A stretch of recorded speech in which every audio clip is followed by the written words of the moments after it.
Hey, we're just by FULLELE, and this is the LED projector, and it's portable as well. So here's the box of it, nothing too complicated. So this is 800 lumens, 800 to 1 ratio, 32 to 120 inches, so that's what they, could resize it up to. Projection play, video play, external memory, 32 gigs, it's max. So two colors, white or black. And this is the back side of the box, nothing too complicated. So let's look over here. So this projector is right here. You have the controller right here as well. All these little functions for you to use, nothing too complicated though. You can stretch the screen, you have control of the volume, forward and backwards, and then you have controls on, if you're going through a file. Source is most important, make sure you're in the right source file. Picture, sound, free, so pic might be just pictures or it's not the PIP thing. Now looking inside the compartment right here for the battery, you need 2 AAA batteries, and it does pop off all of these. Look it up right here. Yes. You can pop it right out. Or maybe not. But either way, it's easy to fit in. Snap it back in place just like that. And then you have the user manual. Comes with a user manual. Comes with the wall plug right here for you to use. And also HDMI cable. Let's see what type of HDMI cable it is. You pop it off.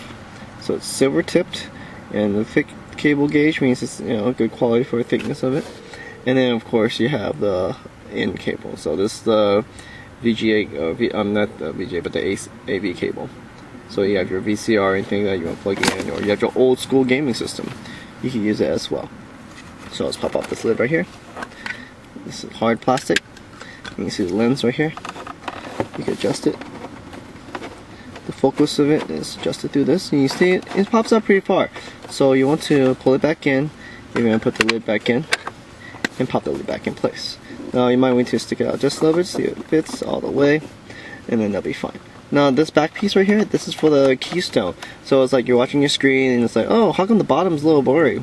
Use the keystone, adjust it so both sides have equal amount of, of equal distance from the projector, and that's how you cancel that out. Now you look at the top of the projector, it's not too bad. I don't see any fingerprints from touching it or anything like that, which is nice. And you notice there's buttons here, so S is force, M is mode, I believe.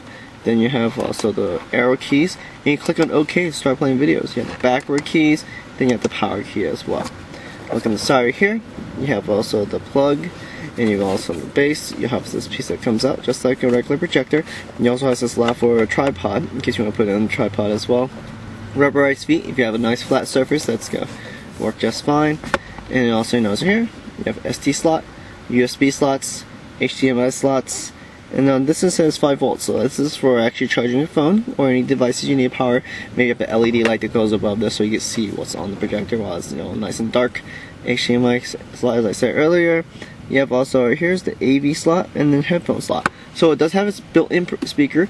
Now if you want to use your own stereo system, you can plug it into the headphone jack right there and then expand it that way. Infrared sensors in the back right there, speaker in the back side. So I'm going to plug this real quick and give you a quick example of it in play. Mostly I'll probably use a SD card because it's a lot easier to use. Alright, so I'm going to power it on right now. Yes, this is pretty striking here. I'm actually looking through this as well. So you quick press on the button, you heard that? It's a pick pop, and then there it goes, powering on. You see a light low glow, and there you go. So let's focus that just a little bit real quick. Now you notice right here, you can zoom in, you can zoom the focus. Like a little Alright, so you see right there, this is the keystone function. Tilting it, try to make it nice and level. You have the functions right here, so there's a source button.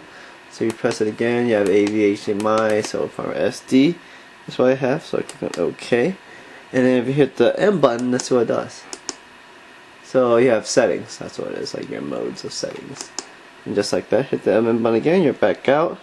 And then of course you also have the back button. But for now, let's go into the movies. So you have your push on area, you get a little volume control. Let's go to movies, hit OK. Let's go to C drive. So navigating through it, it's not too bad. Let's find the right arrows for it. There you go. So if you press wrong area, it's going to go to volume. But if you look at this, I can navigate it just like a regular computer screen, just like that. And this is just on a regular wall. So I'm going to go to the right a little bit. So it's called Q and Banana, my video I process. So you notice when you hit OK, it doesn't, so that means you do need the controller for full screen, but if you hit OK, you should look at this to play by itself over in a moment.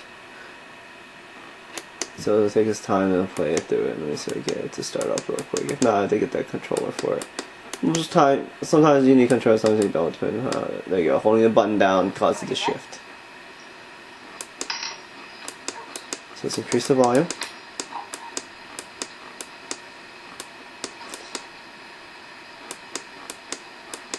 So it's at 73, 74, 77, 78, 79. So this one actually reaches pretty loud, which is pretty good. Now the glitch you saw earlier was actually just the video itself. It processes kind of strangely sometimes, but as you see, it works. And also it repeats itself, so if you listen to it, it repeats. You hit the button in the middle, so you have button to control pause. You can go through it and stop next previously. But overall, not bad and easy to use. So hope something. If you have a question, shoot me a comment. One thing I'd like to note is if you unplug your card, I recommend you to turn off the machine before you're doing so. It's like, you know, for every other media device, you always want to unplug it first.